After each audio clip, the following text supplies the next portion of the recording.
राम राम दोस्तों।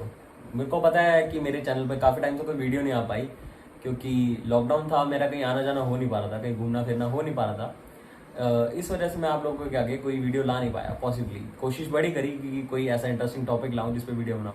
तो मेरे दिमाग में एक चीज़ आई जो मैंने सोचा आप सबसे शेयर करी जाए। एक कथा जिसके बारे में मैंने सोचा, वो कथा है शिव जी के सर पर चंद्रमा कैसे आए। तो शिव जी के सर पर चंद्रमा आने की एक बहुत ही इंटरेस्टिंग कहानी है। आई होप तो सबको अच्छी लगे। तो जैसा आप सबको पता है, चंद्रमा का विवाह दक्ष की पुत्रियों से हुआ था। अब कितनी पुत्रियों से हुआ था ये इस बारे में मैं श्योर नहीं हूँ। मैंने सुना है कि 2 पुत्रियों से हुआ था। अगर आप लोगों को लगता है कि 2 या 2 से ज़्यादा थी या 2 से कम थी तो मुझे कमेंट सेक्शन में ज़रूर बताएं। इसी के साथ आगे बढ़ते हैं कि उनकी जो बीवियां थी उनमें से वो सिर्फ एक बीवी को सबसे ज़्यादा पसंद करते थे, और वो एक बीवी का नाम था रोहिणी। जब रोहिणी के जो दूसरी बहनें थी उन्हें पता लगा कि वो उन्हें बिल्कुल भी प्रेम नहीं करते, उनसे लड़ाई करते हैं, उनसे झगड़ा करते हैं, तो उनकी सारी बहनों ने जाकर अपने पिता दक्ष से अपनी बहन रोहिणी और अपने पति चंद्रमा की कंप्लेंट करी कि चंद्रमा सिर्फ रोहिणी को समय देता है, रोहिणी से प्रेम करता है, हमारे बारे में तो सोचता भी नहीं है, हमारे बारे में तो पूछता भी नहीं है। अब ये सुनकर दक्ष एक पिता है, और दक्ष उस समय पर प्रजापति थे। प्रजापति यानी कि पूरी प्रजा के सबसे बड़े जो व्यक्तित्व थे, जिन्हें प्रजा का पालन करने के लिए रखा गया था। तो उन्होंने ये बात सुनी, उन्हें लगा कि जब उनकी बेटी के साथ अन्याय हो सकता है तो किसी की बेटी के साथ भी अन्याय हो सकता है। ये बात सुनकर उनको बहुत गुस्सा आया और उन्होंने चंद्रमा को बुलाया और चंद्रमा से पूछा कि भाई क्या ऐसा क्या है कि तुम मेरी एक बेटी से इतना प्यार करते हो और बाकियों से नहीं। जब तुम्हारा विवाह हुआ था तब तुमने कहा था कि तुम मेरी सभी बेटियों को एक समान प्रेम करोगे, पर तुम अब ऐसा नहीं कर रहे हो। यह सुनकर चंद्रमा ने बोला कि मैं रोहिणी से प्रेम करता था, परंतु आपने उस समय एक ऐसी शर्त रखी कि अगर मैं आपकी सभी बेटियों से विवाह करूंगा तभी मुझे रोहिणी का हाथ मिल पाएगा। यह सुनकर दक्ष ने कहा कि तुमने उस समय हाँ क्यों ही करी, जब तुम्हें पता था कि तुम सबको एक समान प्रेम नहीं कर सकते, ये तो तुम अन्याय कर रहे हो। यह सुनकर चंद्रमा बहुत डर गया। उसने माफी मांगने की कोशिश करी, लेकिन दक्ष अपने निर्णय पे पक्के थे। तो उन्होंने चंद्रमा को एक श्राप दिया, एक पनिशमेंट के रूप में एक श्राप दिया, और उसे कहा कि वो 21 दिनों में क्षय हो जाएगा, यानी कि 21 दिनों में मिट्टी मिट्टी हो जाएगा।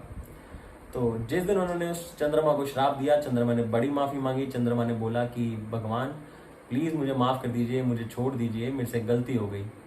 तो दक्ष जो थे अपने निश्चय, अपने निर्णय के बहुत पक्के थे, वो बहुत अभिमानी थे उस समय।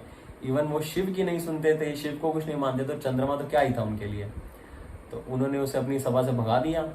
अब दक्ष जो थे अपनी बेटियों को शांत करने के लिए उनसे बात करने लगे, तो उनकी बेटियां भी रोने लग गई कि ये हमारे पति हैं, इन्हें माफ कर दीजिए, इनसे गलती हो गई, ये नवग्रह है और अगर इनको कुछ हो गया तो नवग्रहों का संतुलन बिगड़ जाएगा। परंतु उनके पिता ने कहा कि मैं तुम्हारे लिए एक नया ग्रह बना दूंगा, लेकिन चंद्रमा को माफ नहीं कर सकता।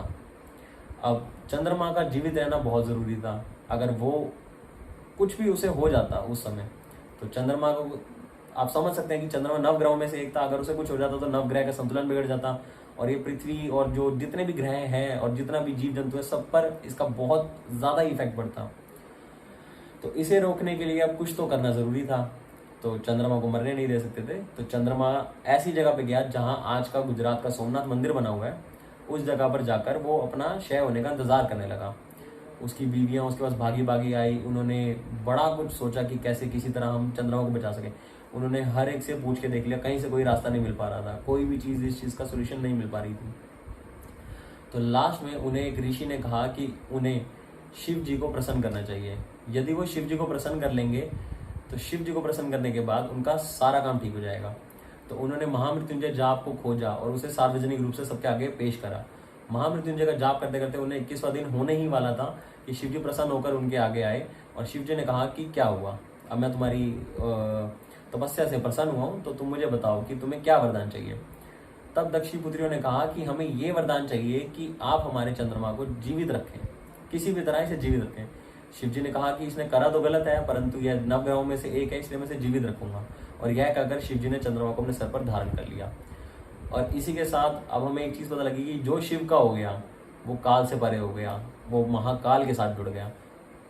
इसी के साथ चंद्रमा जो था वो अमर हो गया और शिव जी के जटाओं में बस गया, और उसे कभी भी क्षय नहीं होना पड़ा।